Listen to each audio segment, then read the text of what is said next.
Hello everyone. आज के इस सेशन में आप सबका स्वागत है। आज डेली न्यूज एनालिसिस में 1 से 10 अगस्त 2020 के झारखंड करंट अफेयर्स के महत्वपूर्ण तथ्यों के साथ हम लोग एमसीक्यूज को डिस्कस करेंगे। तो चलिए हम लोग स्टार्ट करते हैं।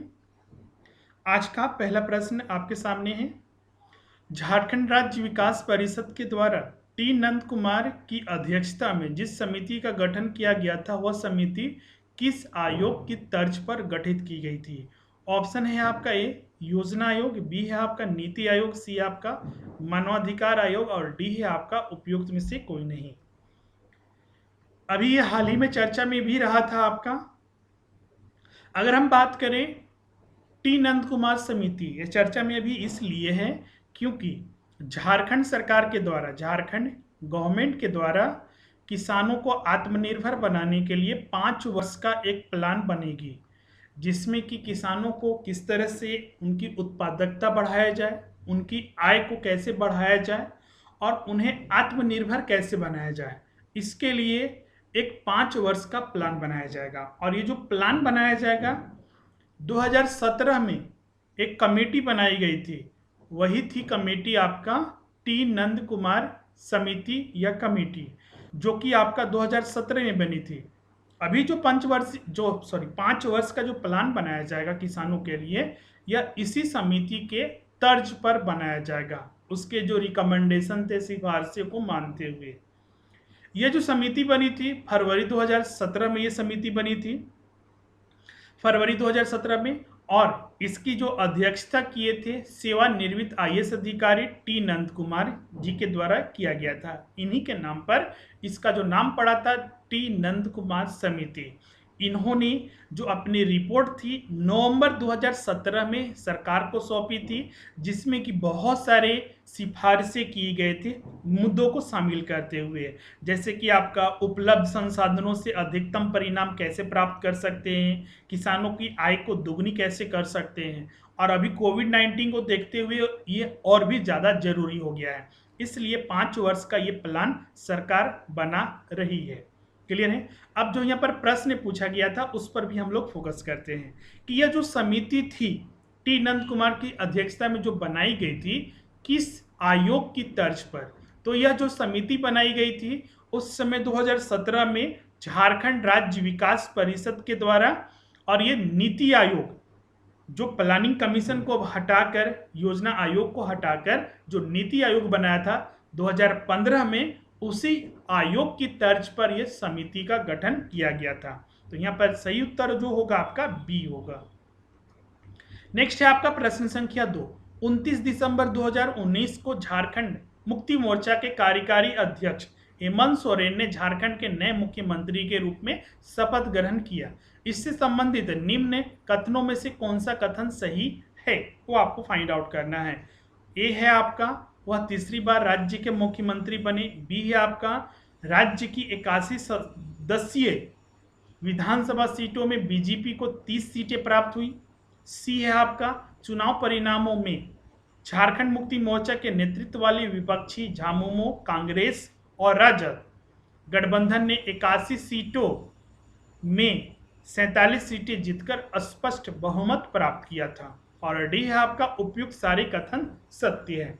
अगर हम बात करें इन जो 3 यहाँ पर कथन दिए हुए हैं और चौथा तो आपका उपयुक्त सभी है, तो इन पर अगर हम बात करें तो जो पहला कथन है वो बिल्कुल गलत है, क्योंकि 29 दिसंबर 2019 को हेमंत सोरेन जो शपथ ग्रहण किए मुख्यमंत्री के लिए, वो दूसरी बार झारखंड के वो दूसरी बार मुख्यमंत्री बने।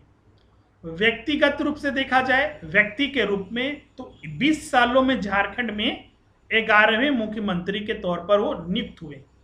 इससे पहले मुख्यमंत्री झारखंड के जो थे आपका रघुवर दास थे। राज्यपाल जो वर्तमान में द्रौपदी मुर्मू हैं, उन्होंने ही हेमंत सोरेन को पद और गोपनीयता की शपथ दिलाई थी। अब बात करते हैं कि जो चुनावी नतीजे आए थे उसमें क्या हुआ। चूंकि 2019 के अंत में झारखंड विधानसभा चुनाव हुआ था, जिसमें कि बहुत सारे जो पार्टियां थी चुनाव लड़ी थी और कुछ गठबंधन वाली भी पार्टियां थी। गठबंधन में जो मेजर थे वो था जेएमएम झारखंड मुक्ति मोर्चा, कांग्रेस और राजद। इन तीनों ने गठबंधन बनाया था और इन्होंने 47 सीटें जीती थी। बीजेपी को मात्र 25 सीटें मिली थी जो सिंगल पार्टी थी। अब यहाँ पर बात करते हैं कि कौन सा कथन इसमें से सही है, वो आपको बताना था। पहला कथन तो बिल्कुल गलत है क्योंकि वो हेमंत सोरेन दूसरी बार मुख्यमंत्री बने हैं।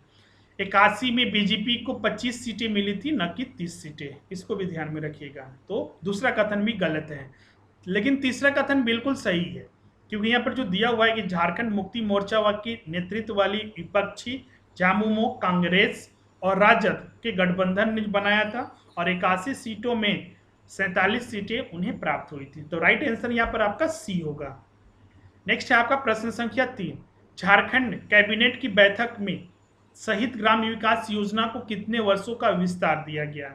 ए है आपका 3 वर्ष, 4 वर्ष, सी है आपका 2 वर्ष और डी है आपका 5 वर्ष। अभी हाल ही में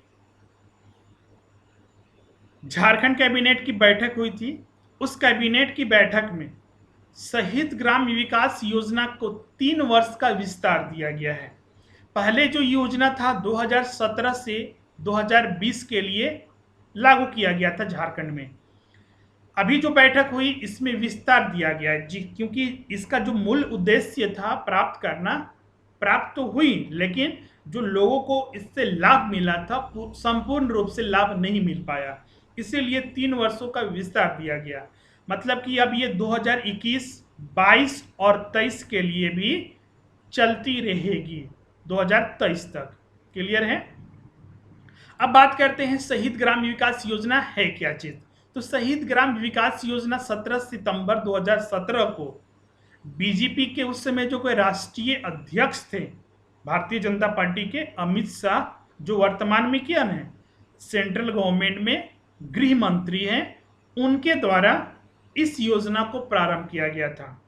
यह योजना झारखंड के खुट्टी जिले के अमर शहीद बिरसा मुंडा के गांव उलूहातू से इसे प्रारंभ किया गया था। इसका जो उद्देश्य था, जो भी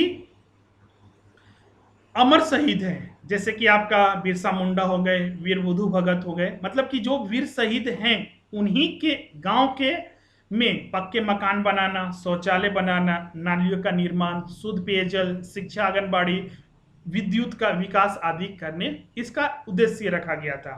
केंद्र सरकार के द्वारा ये योजना प्रारंभ किया गया था, जिसमें कि 2.63 लाख रुपए की लागत से कच्चे मकान में रहने वाले लोगों के लिए पक्के मकान बनाने का प्रावधान किया गया था। इस योजना से जितने भी शहीद थे उनके गांवों का मूलभूत जो सुविधाएं के साथ विकास करना था, जिसमें कि आप देख सकते हैं बिरसा मुंडा, बुधु भगत, सिंधु कांदू, चांद भैरव, नीलांबर पीतांबर और इसी तरह जितने भी शहीद थे और स्वतंत्रता सेनानी थे उनके गांवों को शामिल किया गया था।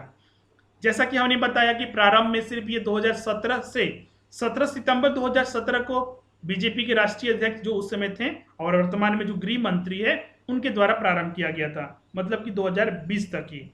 लेकिन अभी 3 वर्ष का विस्तार दिया गया, 21, 22 और 23 तक के लिए। यहाँ पर जो प्रश्न पूछा गया था कि कितने वर्षों का विस्तार दिया गया है, तो 3 वर्षों का विस्तार दिया गया है। नेक्स्ट है आपका प्रश्न संख्या 4। निम्नलिखित कथनों में से कौन सा कथन सही है वो फाइंड आउट करना है। पहला कथन है आपका शहीद ग्राम विकास योजना को 3 वर्ष 2021 से 2023 तक अवधि तक विस्तार की स्वीकृति दी गई। दूसरा कथन है आपका शहीद ग्राम विकास योजना पूर्व में 2017 से 2020 तक के लिए थी। कोड आपका दिया हुआ है ए, बी, सी और डी। अभी जो हमने संबंधित तथ्य डिस्कस किया है उस आधार पर इसका आप बिल्कुल अच्छे से उत्तर दे सकते हैं। सबसे पहले हमने आपको इसमें बताया था कि वर्तमान में चर्चा में क्यों है। तो अभी कैबिनेट की बैठक में 3 वर्षों का विस्तार हुआ। पहले ये 2017 से 20 तक था, अभी 2021, 22 और 23 3 वर्षों का होगा।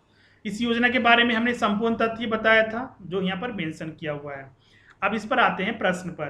तो इसमें दोनों कथन क्या है आपका बिल्कुल सत्य है। पूछा ही किया था कि सही कथन कौन सा है, तो दोनों कथन, पहला कथन भी और दूसरा कथन भी बिल्कुल सत्य है। राइट आंसर सी होगा। तो इस तरह से आप देख रहे हैं यहाँ पर बहुत सारे डिफरेंट कॉन्सेप्ट के आधार पर यहाँ पर आप प्रश्न सॉल्व कर सकते हैं। नेक्स्ट है आपका 5वां प्रश्न। शहीद ग्राम विकास योजना की शुरुआत तत्कालीन गृह मंत्री अमित शाह के द्वारा 2017 में की गई थी। इस योजना की शुरुआत झारखंड के किस जिले में की गई थी?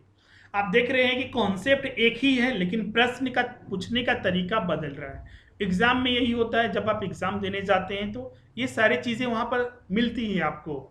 तो आपको ज्यादा फोकस करना है कि आपका कॉन्सेप्ट जो इसके मूल जो कॉन्सेप्ट है उसे आपको ध्यान में रखना है, याद रखना है, जिससे कि किसी भी तरह का प्रश्न पूछा जाए आप उसके उत्तर दे सकते हैं।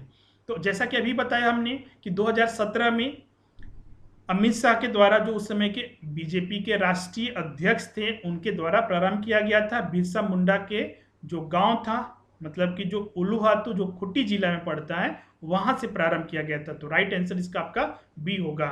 यहाँ पर भी वही तथ्य वर्तमान में चर्चा में क्यों है।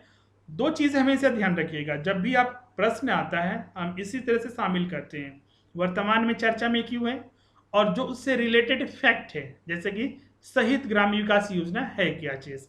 बस इतना ही हमें ध्यान रखना है। यहाँ पर राइट आंसर क्या होगा? बी, खुट्टी। नेक्स्ट हम लोग प्रश्न देखते हैं, प्रश्न संख्या 6। झारखंड के किस उद्यान को देश के टॉप 10 चिड़ियाघर में शामिल किया गया है? ए है आपका बेतला जैविक उद्यान, बी है आपका बिरसा जैविक उद्यान, सी आपका बोकारो जैविक उद्यान और डी है आपका उपयुक्त सभी। संबंधित तथ्य देखते हैं। पहले सबसे पहले तो ये हम लोग को जानना होगा, वही चीज हम लोग करेंगे, वर्तमान में चर्चा में क्यों है। और मांझी स्थित भगवान बिरसा जैविक उद्यान को देश के 10 बेहतरीन चिड़ियाघरों में शामिल किया गया है। अब इस चिड़ियाघर का जो विस्तार किया जाएगा या फिर विकसित किया जाएगा, विश्व स्तर के तरह किया जाएगा। केंद्रीय चिड़ियाघर प्राधिकरण ने राज्य प्राधिकरण से 24 जून 2020 को अपना विजन रखने के लिए ऑनलाइन पर, चूंकि अभी कोविड-19 के दौर में तो सारा ऑनलाइन कॉन्फ्रेंसिंग के माध्यम से ही सारे काम हो रहे हैं, तो इसमें भी जो राज्य प्राधिकरण था, केंद्रीय चिड़िया प्राधिकरण के साथ ऑनलाइन प्रेजेंटेशन दिया।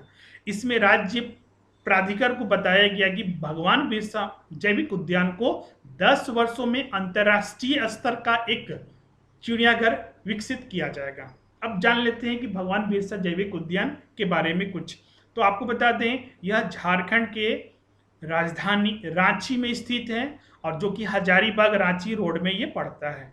और इसकी स्थापना जो की गई थी, जो सरकारी दस्तावेज में शामिल किया गया था, जैसे कि बहुत सारे स्टूडेंट ध्यान में रख लेते हैं, उद्यान या फिर जो जंगल होते हैं, फॉरेस्ट होते हैं, वो तो शुरू से ही होते हैं, लेकिन स्थापना का मतलब क्या है? मतलब कि इसे जैविक उद्यान के तौर पर जो दर्जा दिया गया था वो 1994 में दिया गया था। इसको ध्यान में रखिएगा।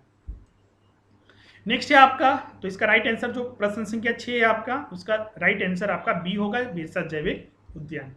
नेक्स्ट है आपका प्रश्न संख्या 7। देश का पहला ऐसा राज्य कौन सा है जहां उस राज्य की 3 राजधानियां होंगी?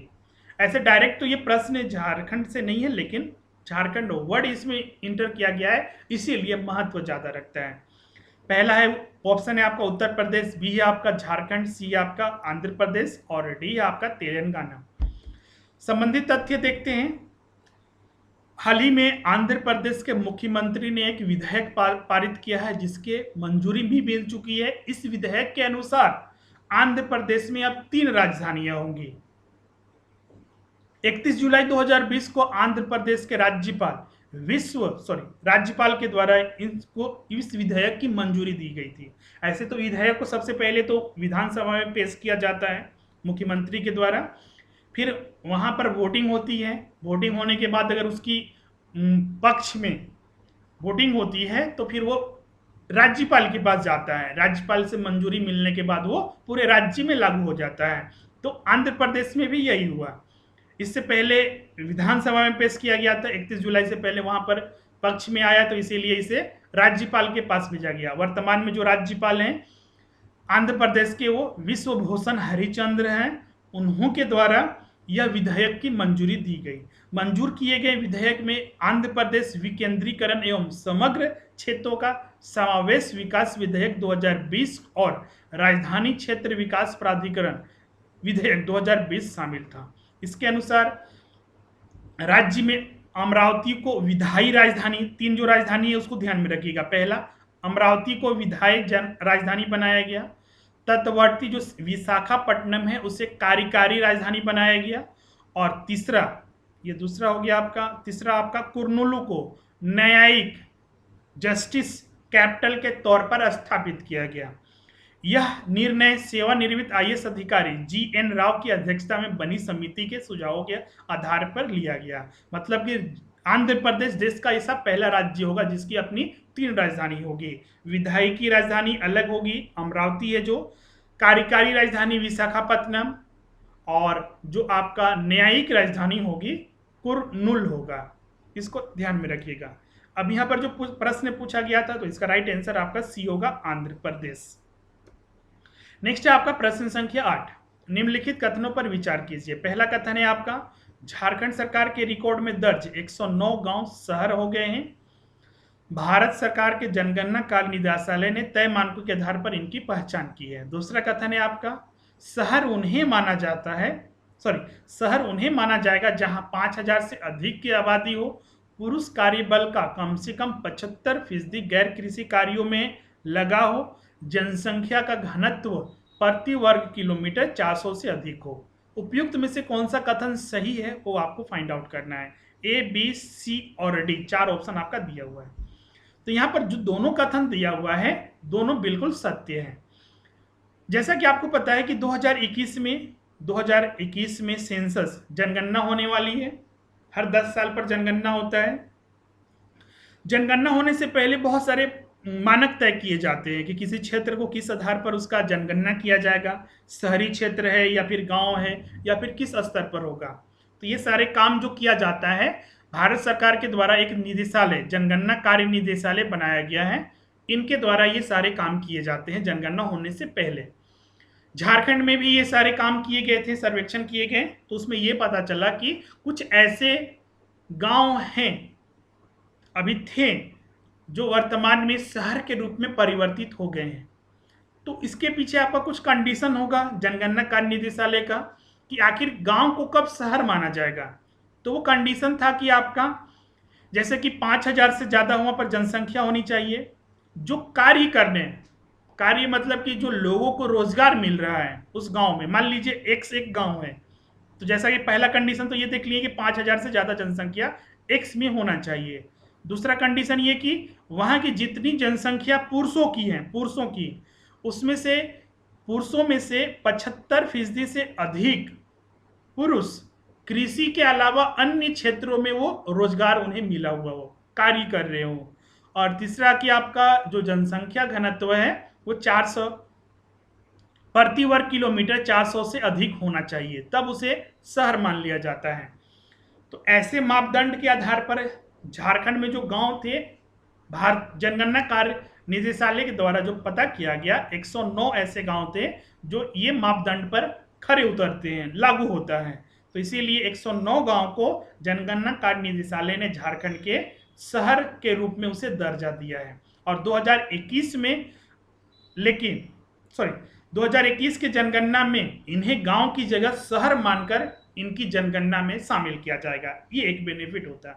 तो राइट आंसर यहाँ पर सी होगा, क्योंकि दोनों कथन यहाँ पर जो दिया हुआ है, पहला और दूसरा, दोनों सत्य है।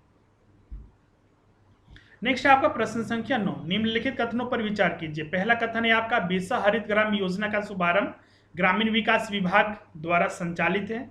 दूसरा है आपका, इस योजना के अंतर्गत फलदार पौधे लगाने का लक्ष्य निर्धारित है, जिसमें बुजुर्गों एवं महिलाओं को प्राथमिकता प्रदान की जाएगी। निम्नलिखित में से कौन सा कथन सही है वो आपको फाइंड आउट करना है। ए, बी, सी और डी 4 ऑप्शन दिया हुआ है। आपको पता है कोविड-19 के दौर में जब लॉकडाउन हुआ था और लॉकडाउन के बाद स्थिति सुधरी थी, धीरे धीरे अभी भी सुधर रही, लेकिन उसका असर अभी भी देखा जा रहा है।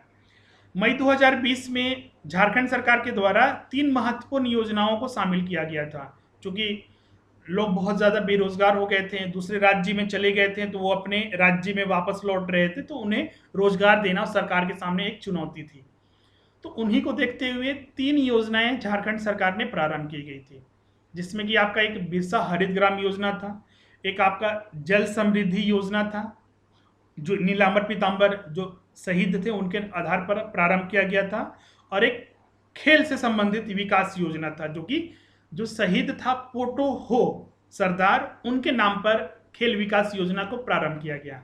यहाँ पर जो प्रश्न में है आपका बिरसा हरित ग्राम योजना, तो ये जो योजना है, तीनों योजनाएं जो हमने अभी बताया वो सारे के सारे ग्रामीण विकास विभाग के द्वारा, झारखंड सरकार के द्वारा संचालित किए जाएंगे।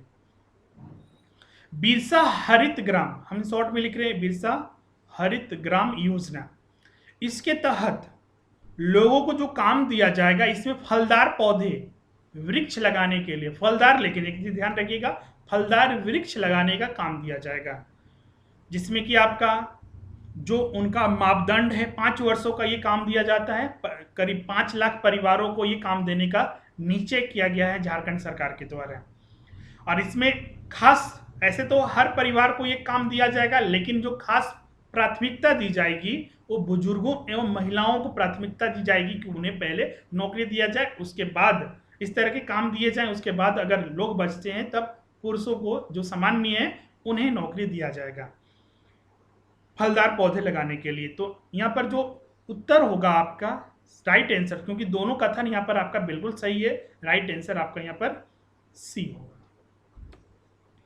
नेक्स्ट है आपका आज के सेशन का अंतिम प्रश्न, किस राज्य में जल संरक्षण के विभिन्न संरचनाओं का निर्माण करके राज्य की वार्षिक जल क्षमता में 5 लाख करोड़ लीटर जल की वृद्धि करने हेतु नीलांबर पीतांबर जल समृद्धि योजना शुरू की गई है? ऑप्शन है आपका ए छत्तीसगढ़, बी झारखंड, सी मध्य प्रदेश और डी आपका ओडिशा। तो इसका सही उत्तर होगा जो आपका बी झारखंड। अभी जैसा कि हमने बताया 4 मई 2020 को 3 योजनाएं प्रारंभ की गई थी लोगों को रोजगार देने के लिए और कोरोना वायरस की जो एक आपदाग्रस्त स्थिति है उससे निपटने के लिए, जिसमें 3 योजनाएं थी, बिरसा हरित ग्राम योजना, नीलांबर पीतांबर जल समृद्धि योजना और एक आपका पोटो हो खेल विकास योजना। हम शॉर्ट में सारा लिखे हैं, इसको ध्यान में रखिएगा। अभी हमने बिरसा हरित ग्राम योजना के बारे में बता दिया। अब ये जल संरक्षण जो समृद्धि योजना है इसमें क्या किया जाएगा, तो इसमें लक्ष्य रखा गया है कि 5 सालों में 5 लाख करोड़ लीटर जल की वृद्धि की जाएगी वार्षिक जल क्षमता में। इसका उद्देश्य था आपका, जैसे कि बहुत सारे ऐसे राज्य है झारखंड में, पलामू, खासकर पलामू, गढ़वा और भी लातेहार, इसीलिए देखिएगा वहीं के जो शहीद थे नीलांबर पीतांबर पलामू के, उन्हीं के नाम पर इस योजना को प्रारंभ भी किया गया है, जिससे कि उसकी स्थिति सुधारा जा सके। और ये झारखंड सरकार के द्वारा प्रारंभ किया गया है, तो इसका जो सही उत्तर होगा आपका यहाँ पर बी होगा। क्लियर है? तो इस तरह से आज का सेशन आपका कंप्लीट होता है। तो थैंक यू एवरीवन हमारे इस वीडियो को देखने के लिए। अगर वीडियो अच्छा लगता है तो जरूर से लाइक, शेयर और सब्सक्राइब नहीं किए हैं चैनल को जरूर कीजिएगा। मिलते हैं नेक्स्ट वीडियो में। स्टडी मटेरियल के लिए आप यहाँ पर कॉन्टैक्ट कर सकते हैं क्लासेस के लिए, ये नंबर दिया हुआ है या फिर लिंक डिस्क्रिप्शन में दिया हुआ है, वहाँ से भी डायरेक्ट आप ऑर्डर कर सकते हैं। मिलते हैं नेक्स्ट सेशन में।